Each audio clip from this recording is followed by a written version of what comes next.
Hey everyone, welcome back to my channel Harry Viral. In today's quick tutorial, I'm going to show you how to find the total number of characters in your Microsoft Word document, whether you need it for school work or just out of curiosity.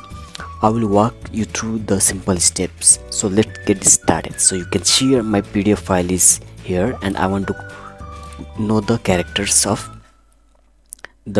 this text. So I'll copy this all. You can see my 7 page is there and I want to copy and know the characters, so I'll just copy it here, Control C, and I will open Word file.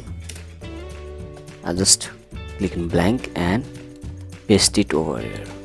I'll paste it and now you can see the words are 4412, but I want the total characters.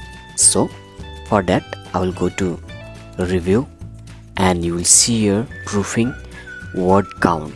So just hit here and you can see there is 6 pages. You can see here 6 pages there and the words are 4412. You can see over it here at this left corner, and there is characters with no spaces is 21,414, but with additional with spaces there is 25,826. So in this way you can know the total characters, how many are there. So this is the quick tutorial. So I hope you found this video helpful. Please subscribe to my channel to get more daily updates every day.